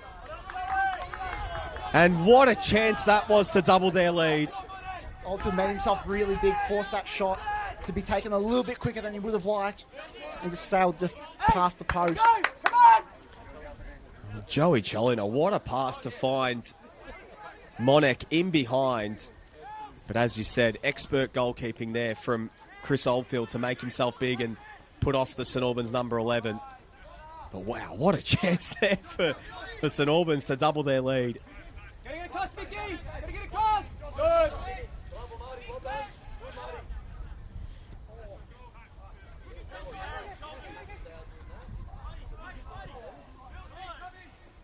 Coyne. Going to kickstart something here for Hume. Helps it through towards one of Engelhart or Bingham, but neither could get a foot on it. Anderson's able to clear. Cook. Turns it over. Sepavorowski does well. Left-sided in this second half. Weir sends the ball long. And the foot race is on here, and Platt putting Spink under pressure. Oldfield came out for a moment and had to backtrack very quickly. Mikko Platt there just didn't put on the afterburners, Jimmy. It just seemed like it was sitting up for him perfectly. He hesitated putting on the afterburners, and it did cost him. He might be able to put some more pressure on there. I wonder if maybe he's feeling a little bit sore, a little bit tired perhaps. Just looked like he wasn't able to get into full stride. He has worked really hard today. He's been working hard all season. Even though his output in front of goal hasn't been the greatest, he is working hard. He's trying to get those key passes and connect to play. And also he does try chase balls down as much as possible. Well, you do wonder if perhaps a change could be in the offing for St Albans at some point. They do have Emmanuel Peters on the bench and Jerome Sharan, two attacking players. They want to just change things up a bit in attack. Ball flicked through, but Martinovic getting back and forced out wide there from Bayou and sends the ball up the line. There's a late challenge there from Bayou or Martinovic, and a free kick awarded here for St Albans. As substitution now coming for the home side. Zahi Adis be coming on here for Aiki Tsukamoto. So Adis, who only played his first game of the season last week. Mid-season signing last year, and he's coming into left back and just having a bit of a change. Kota Kador out to right back, and Aidan Coyne shifting into midfield. So a bit of a rearrangement of the deck chairs there from Hume City.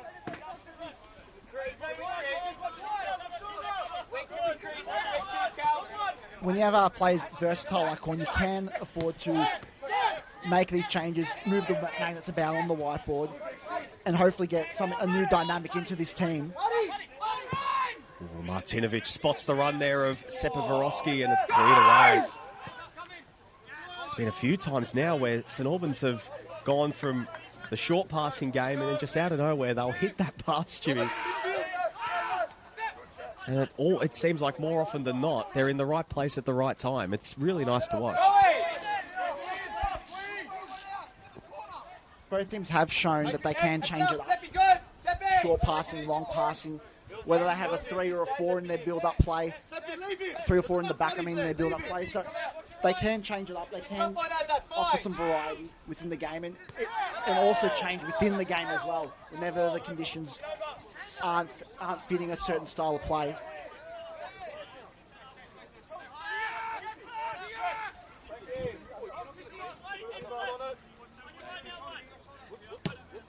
Anderson, Martinovic coming centrally, Platt unable to beat Spink in that one-on-one. White, Engelhart, Kador offering support on that right-hand side, feeds it through, and a good challenge from Weir, but still lands with Kador. Bingham in a crossing position, plays it along the deck, Bayou with a flick, and it's out for a corner. It was Anderson there who got across to deny Bayou. Linesman put up the flag for offside. Well, there you go. A bit of a let-off there, perhaps, for St Albans. And breathe a sigh of relief that they won't be facing another set piece. So, Perhaps probably Hume's best attacker this second half, Jimmy. It was. Not sure if Bayou was offside, though. It was a very, very close call from the linesman. Might be another one we watch out for in the replay, but nothing came of that attack in the end. Anderson looking to drive forward from defence. Monac flicks it through towards Anderson. Some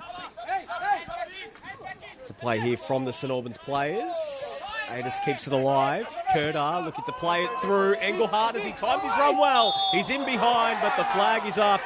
And it denies the Hume City attacker an opportunity on goal. And the Hume City players can't believe it. They thought that Engelhardt had timed his run perfectly. That's just how dangerous Kerdar can be when he's able to turn and face goal.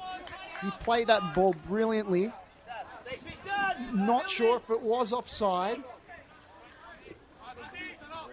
Really, really not sure. There were a few plays quite deep for St Albans. Not even. It's a tough one. It is definitely a tough one. Well, Engelhardt still missed. Maybe he didn't take the shot on as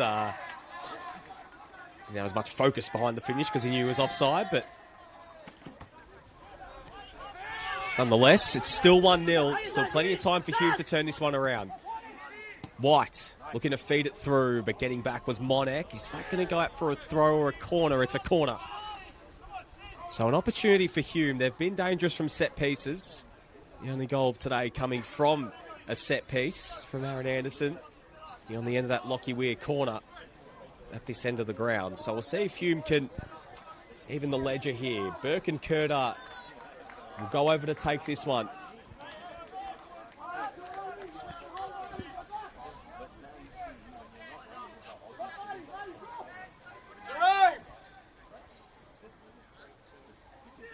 Kerdar whips it into the box, into a dangerous area. And it's called for a handball. And the referee waves play on.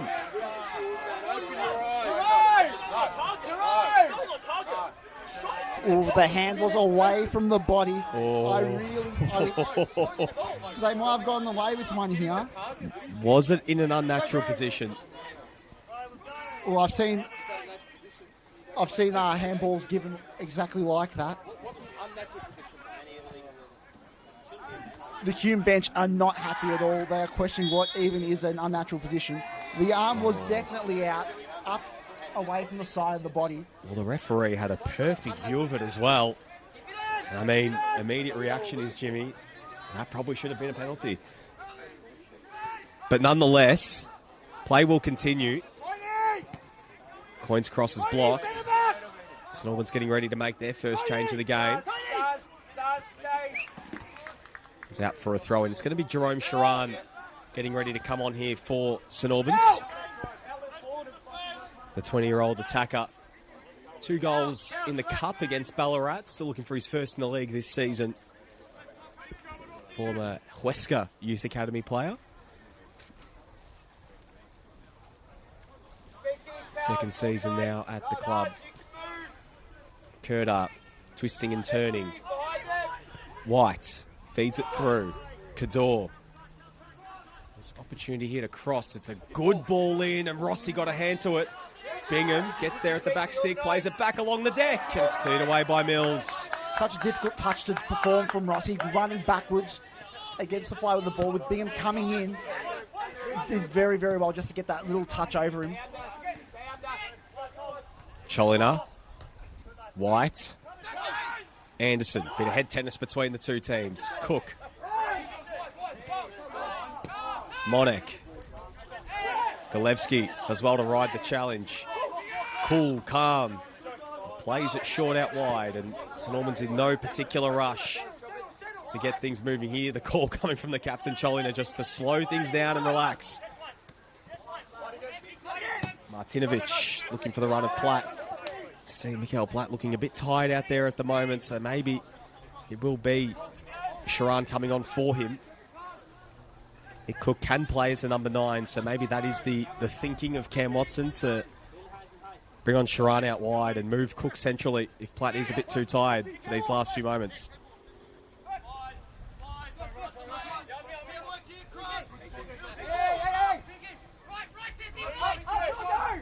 Spink. White. Switching ball. Finds Cador. Bingham. Cador coming in centrally. Looks to feed it through, but it's well defended again. And now St Albans can go. Monek. Big challenge from Coyne. Play on's the call. Kerdar. Engelhardt. Cuts in centrally. Goes back the other way again and plays into the box. Good touch there from Bingham. Bingham has a go. Puts it wide. Englehart's such a dangerous player when he's approaching the box. Very good 1v1 player. Has the most successful dribbles in the team on average, 4.5 per game. Even gets the most shots off per game. So I think that kind of effort, skill will get rewarded throughout the later part of the season. Because he only has 2 goals and 1 assist at the moment. Probably a little bit unlucky not to have more at this point in the season. Absolutely. He's capable of the spectacular. Just confirmation of that change. In fact, it'll be Nick Cook coming off for Jerome Sharan, so Mikael Platt will remain on the field for a bit longer. Just seeing Manny Peters as well getting ready, so another attacking change potentially in the offing for St Albans.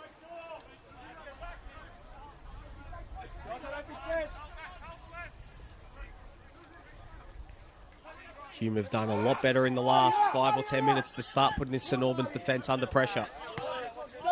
Martinovic driving forward. Monek.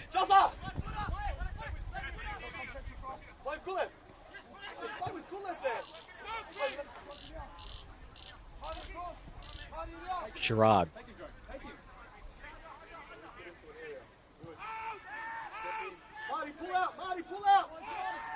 Sepavorowski. Cholina. Again, in no rush here, St Albans. Just happy to sit on the ball for a little bit.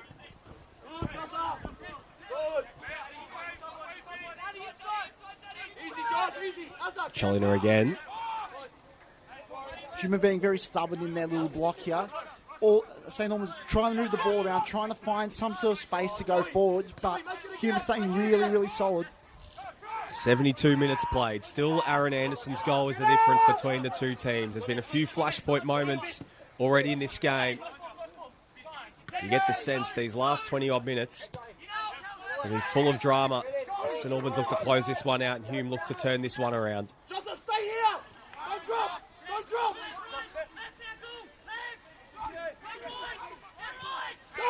White. Bayou. Back in board to White. Under pressure there, but just found Kerdar. Mills is caught out here, and Hume can go. Engelhardt feeds it out wide to Cador. Red shirts everywhere going forward as Cador looks to find Bayou. Bayou along the deck towards Bingham, but Rossi off his line. Did very well. Good goalkeeping there from Christian Rossi. But for just a moment there, St Albans were a little bit exposed. And it looks like Hume City are getting ready to make a substitution of their own as well. They've already made the one. And Munu Batis and Godfrey DeBelle, the attacking reinforcements, getting ready to be coming on here for Hume City. St Albans just can't be letting Kerdar and Bayou face the goal with the ball at their feet. When they start driving forwards, they have the ability to play great balls and do some serious damage.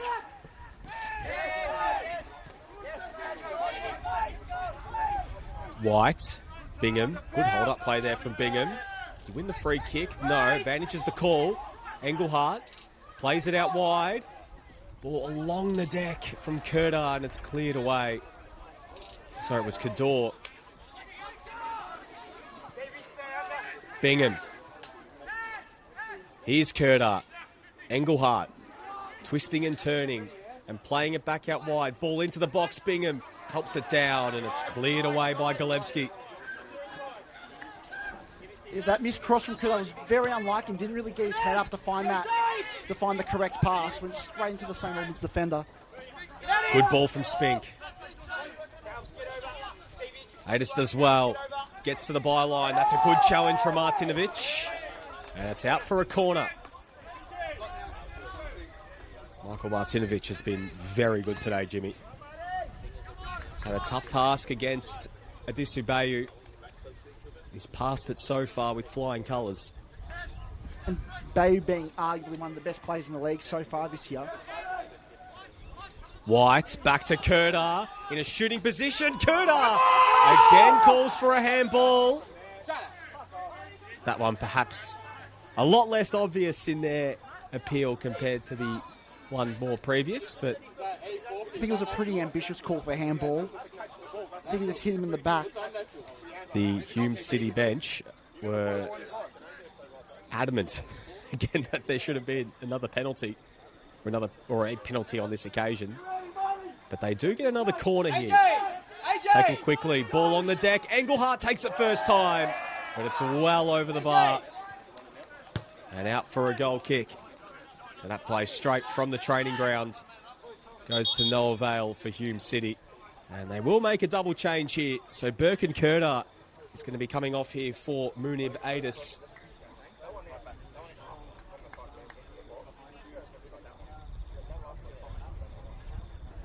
And Godfrey DeBelle is also going to be coming on here. And it looks like it's going to be Adisu Bayu who's going to be making way. So Bayu and Kurdar, who have been two of their prime performers to start this season, replaced here by Godfrey DeBelle and Munib Adis. Munib Adis only his second appearance of the season. Looks like they're going to a little bit more of a direct approach. Perhaps two up top here, Jimmy, as that clearance takes deflection off Bingham. So a bit of big man, little man up top perhaps here for Hume City. Platt goes to ground, no free kick. Just a tangle there with Braden Spink. Could be really trying to isolate those two strikers, 2v2 with the two centre-backs, and maybe focus that play down the middle more directly. As we see now, a long ball going into the belly. Anderson nods it forward. Engelhardt.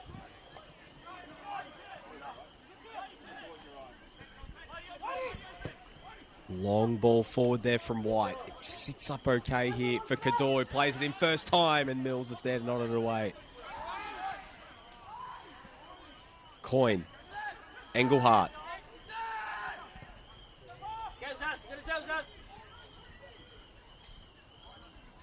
Cador. Bingham. Back out wide again. Ball whipped in, but way too much on that one.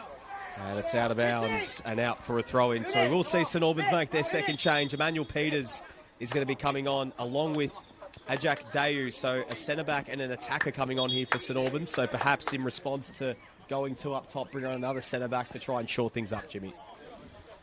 Yeah, maybe get the turn that 2v2 between the two attackers, two defenders into a 3v2. Maybe shore up the result as well.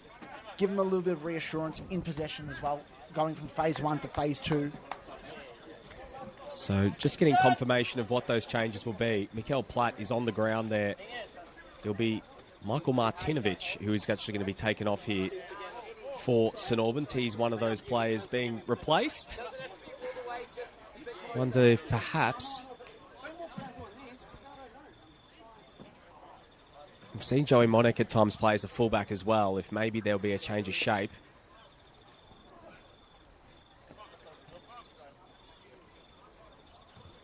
And I believe Mikel Platt's afternoon's going to come to an end. He's put in a very big shift today. So it's a battle against the likes of Calver and Spink all afternoon. But his afternoon comes to an end. He'll be replaced here by Emmanuel Peters. Great to see Emmanuel Peters back out there again. Missed the 2/3 of the season last year with a Achilles injury, which ruled him out. He started the season so strongly, one of the more electric players in this competition when he's up and going. Still looking for his first goal of the campaign. And Ajak Dayu looks like he's actually going into right back at the moment. So Ajak Dayu, who returned to St Albans from the Oakley Cannons right at the deadline, basically. Former Western United defender. Peters nods it forward. Spink. Sharan. Unable to beat Spink there. Ball played out wide. Kador. Coyne. Another one of those players, Mooney Batis, who on the other side for Hume City missed all of last year after he tore his ACL in pre-season. A player that at Oakley was just electric going forward. So great to see him back out there as well this season. Anderson cleared away there by Day. Did very well. And a great catch there. Spectator, good hands, good jukes there from father of Ivan Gergic.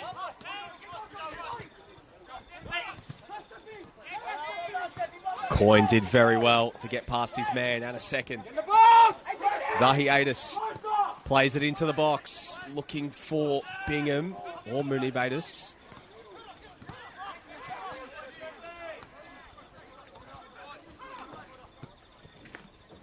Looks like Dave's been instructed to play more centrally, really cover up the centre.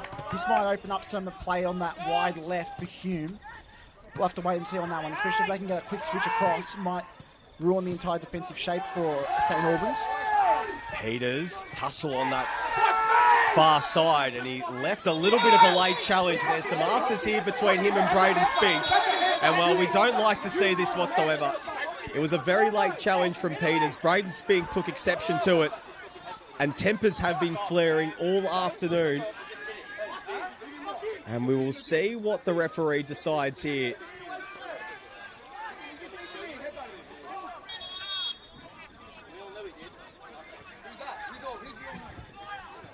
So we'll see what the decision here is, because there was a late challenge from Peters. Late challenge, both players going for the ball. Not sure if it's a card worthy for Peters. The ball was somewhat in play, but force was pretty excessive though, so could be a yellow. I think that's what the decision is going to be. Yep, it will be a yellow card to both players. So Peters for the challenge, Spink for the aftermath. Yellow card for a headbutt. Every week. Well, the Hume City bench saying there was a headbutt involved perhaps as well.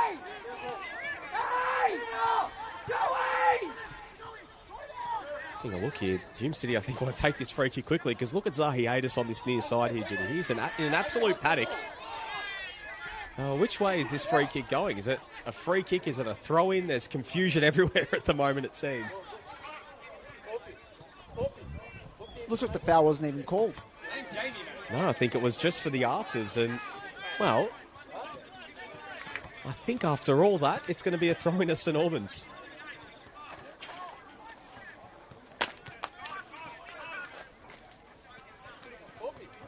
We're into the final 10 minutes of this game, plus stoppages. St Albans still ahead, courtesy of that Aaron Anderson goal on the brink of half-time. Sepaverovsky turns it over, throw in here for Hume. That error was very, very unlike him from what we've seen today. And if perhaps feeling a bit fatigued in his first start, Jimmy. He's put in a big shift, the youngster. He's been one of the more impressive performers between the two teams today. It's been a huge shift, and especially with the changes that they've made in the second half, they've gone a little bit more solid this second half for St Albans, going for more of a double pivot rather than that kind of single pivot that we saw earlier. They've been very strong defensively all afternoon, St Albans, but they've got a little bit more defending to do. Hume, have they got one more punch in them? They did get a late equaliser against Dandy City a few weeks back to get a 1-1 draw. Can they do it again here? DeBelle, it falls perfectly for Coyne. Takes a deflection, and it's out for a corner. And it feels like that set pieces have been really the most dangerous of avenues between the two teams. And Hume, again, now with a corner. Seen a few dangerous shots come off from a set piece from the training pitch as well. Oh, it's a dangerous ball in, and Rossi again had to be at his best, and he kept that one alive.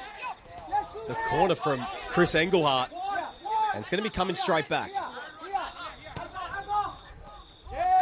Ball flicked through there from Coyne, was just unable to bring it under his spell, and Rossi just let it run. Such a tough height to deal with as well from Rossi. At that height where it's somewhat head height, you're expecting players to come in and clean you up. So you have to go with the fist. You cannot go for that grab. Anderson sends the ball long. Calver. Bingham nods it forward. Anderson. His clearance goes straight up into the air. Dayu nods it away, but only as far as Engelhardt. Anderson getting across, and his brilliant afternoon continues. Able to get ahead of DeBelle.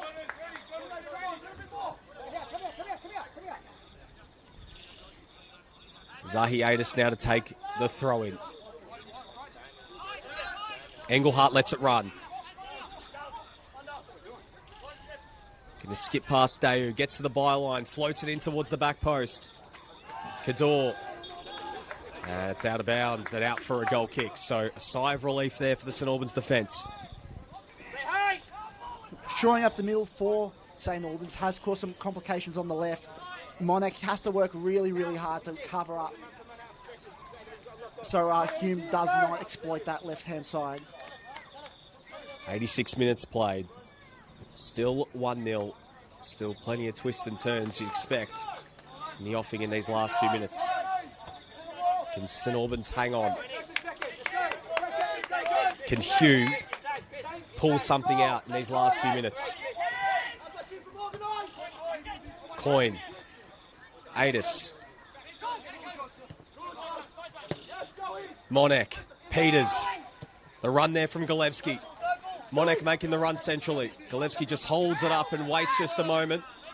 No free kick paid. In fact, there's an advantage. Cholina looking for Matty Peters. Is in behind, but the flag is up. Get back in, Matty! And an offside is the call, but that was some good play there from Joey Cholina to win it back and get things moving quickly. Trying to find the run of Peters, that raw speed of his. Looks like that Hume are about to make another sub. Long ball forward. Dayu and Bingham were locking up, and Anderson was there to clear it forward.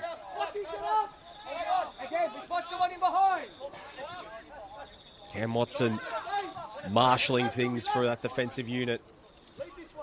Trying to organise things and ensure that they can hang on to what would be a massive 3 points here. Calver. Pass deflected by Peters. Comes straight through to Sharan. His white jersey's free in the middle. One of them is Cholina. Has Monek in some space, but Cholina just slows it down for a moment and now finds Monek. Cool, calm and collected. That first touch from Mark just had to be a little bit better, just so we can find that winger in that 1v1 situation a little bit quicker. Now the chances are gone away there a little bit, and they have to start again. Anderson. Dayu lets it run just a moment. Plays it through to Monek. Cholina, not on the same wavelength as his teammates. It was very, very well worked until that pass there from St Albans to work through the Hume City press. But it's going to be coming straight back. Long ball forward. Anderson puts it out for a throw-in.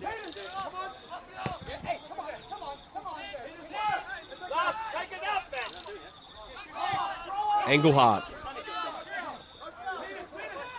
Ooh, strong challenge from Peters. He has to be careful. He's on a yellow card. Calver. Kador. Blocked there from Sharan, and now the foot race is on. It works out here for Sharan. Bearing down on goal. Sharan to seal it. Saved by Oldfield. And that was the moment there for St Albans to perhaps put this one away. Oldfield sends it long. Sits up in the wind. Works out for Anderson, who's there to clear it away. Oldfield quickly off his line. Oh, what a moment that was there for Jerome Sharan, Jimmy. The finish just had to be that little bit better. Could have even taking a touch inside to block off the defender and give himself a little bit of a better angle to take a shot at as well. Adis burning down that right-hand side, but getting across to clear it away was Weir.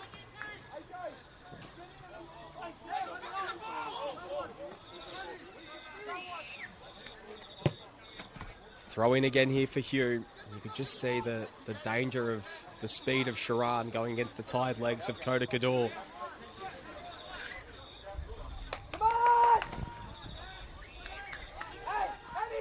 Long throw straight into the area, looking for Bingham. Comes down to Cholina. Bingham helps it forward. Rossi off his line. Great collect from Christian Rossi. Did he hold on to it? No free kick paid to Bele. It's cleared away. And now St Albans could go. Long ball towards Peters. Calver gets back. And Rossi is still on the deck. And so is Ajak Dayu. But Christian Rossi, enormous courage. And while you expected that there was going to be at least a free kick paid, but almost another moment there for Hume City, Jimmy. That was just amazing goalkeeping there from Rossi. Goes out, takes out a Dayu,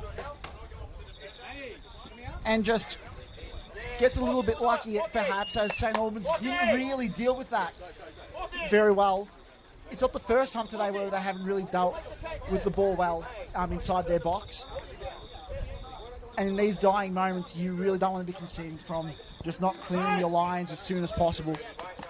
Well, Hume are going to make a change during this stoppage. Taylor Shrivers is coming on here for Kota Kador, who was looking quite tired in those last few minutes, and we're going to get 5 minutes of added time as well. So plenty of time for Hume. Christian Rossi still, you'd think, quite winded after that challenge. That was a heavy collision. Jimmy, you're a goalkeeper yourself, coming out in those moments, game on the line, when you've got to make a decision. That was just enormous play there from Rossi. Enormous play from Rossi. I really would have liked him to punch it. Balls at that height, you're expecting to get hit, expecting to get challenged, and a lot of times referees don't really pay for the keeper in those situations, and you can concede goals, but you get collected out like that. So sometimes you're just safe just to punch it, get as far away as possible, and then reset from there. Was part of the keeper's union, Jimmy? Was that a free kick? I don't think it was a free kick because the contact came with his own teammate. Fair enough. But it is definitely a painful collision for both involved. Well, Marko Bulic is the backup, so in case Christian Rossi can't continue for the final few minutes, they may have to turn to Bulic, but we will see, because that was a nasty collision. I expect that would not have tickled whatsoever. Looks like he's back up on his feet. Good news. Just testing out the shoulder. Yeah, I wonder if maybe a bit of an awkward landing as well. It was a bit of boom crash opera out there.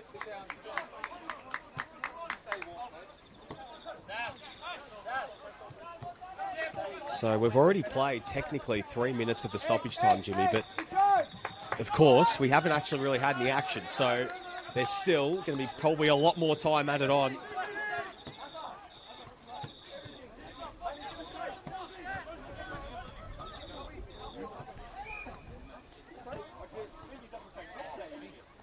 Rossi's staying on.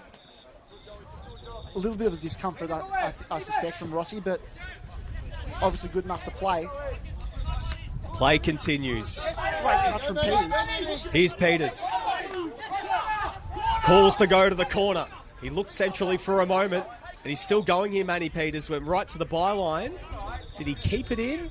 No, it's out for a goal kick. But perhaps he probably should have looked to go and eat up a few more seconds. Hume looking to play quickly. Hume looking to go. White.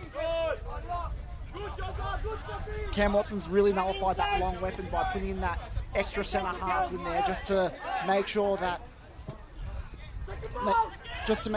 Bingham can't really win those headers. And you can see there as well, Monek now shifting in as that right wing back too. So really a flat five.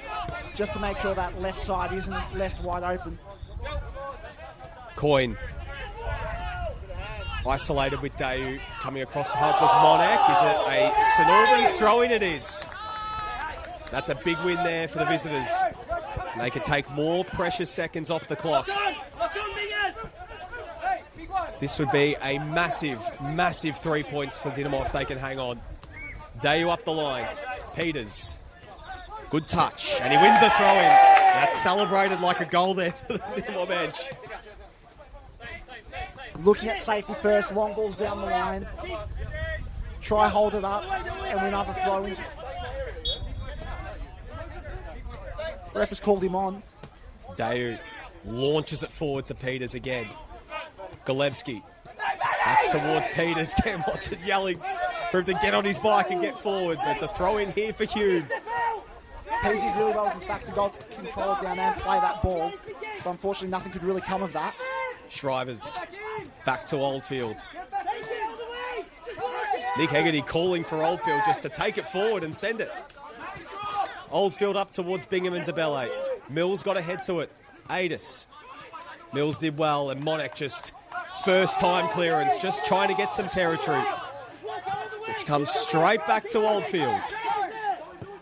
Sends it long upfield. Bingham nods it on. Dayu helped away there by Cholina. Shrivers. Mills clears it away. Peters isolated here with White. White got a foot in. Spink. Peters tried to win it back, but it's going to be coming straight back here to the home side. White sends it long. It sits up for Bingham. Weir got ahead to it. No free kick given. Sharan. Very well won there. And it's well won again there from Lockie Weir. You have to make sure you're not giving a foul away in these situations, especially the tall timber and the delivery that Hume does have. Spink sends it forward. Weir again. Sharan looks to use his speed. Gets past Shrivers. Throw in there going to Hume City. There can't be too much longer left. We've passed the 5 minutes into the 6th minute now. Oldfield. Long ball. Mills is there. DeBelle's there. Mills clears it away. Engelhardt. Switching ball. Zahiatis. Brings her under his control. Gets past Monek. Opportunity to cross here. Has Coyne in support. Cuts it back. White. Calver. Mooney Batis. Mike might need to do a head check here as if the ball comes to the Ball back. into Spink. Rossi, what a save. Adis back into the box and Rossi again. But it went out for a corner.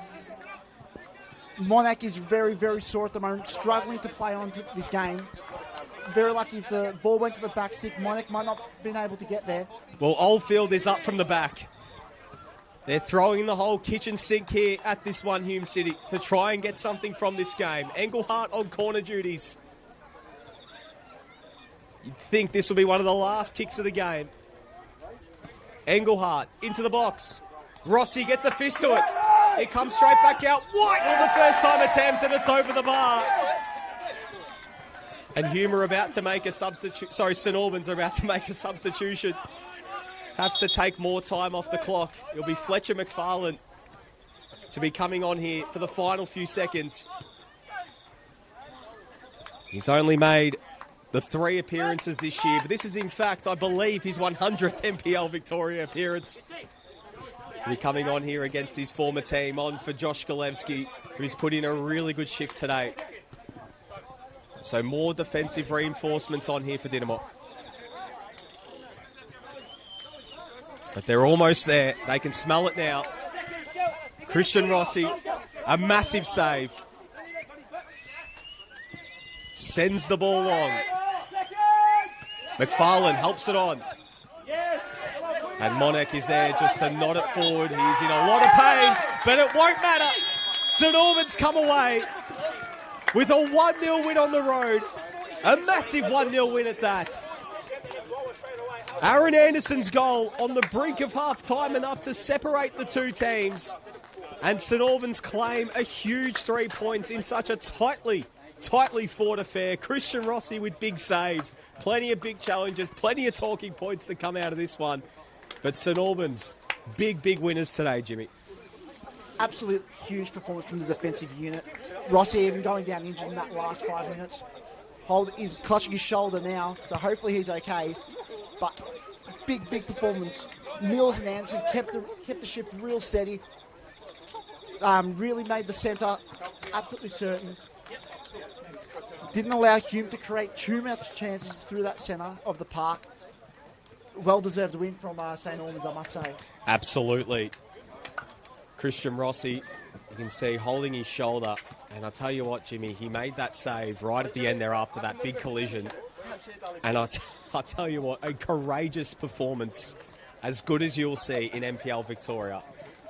And what a massive win this is for St Albans. It takes them a little bit away now from the relegation zone. It builds on that deficit on the sides below them. They're into 9th. They're 4 points away of Altona Magic and only 4 points behind Hume in 6th. Going into a massive game next week at home against the league leaders South Melbourne, who, of course, are coming back off their OFC Pro League duties. And it's a real opportunity for them to build on this and get some continuity in their results. Hume City up next for them. Cup action on Tuesday night against Brunswick Juventus. But a big, tough stretch coming. Melbourne City away. Heidelberg at home. Georgie's away. Avondale at home. So Hume City back-to-back defeats for them. But St Albans back on the winners list here on Saturday afternoon football here in Senol NPL Men's Victoria action. A big result for them. We're going to sign off here. Thank you so much for your company here on the NPL Victoria YouTube page. Make sure you tune in for all the action throughout the remainder of what's set to be a big weekend here in the States. The final score here is Hume City 0, St Albans 1.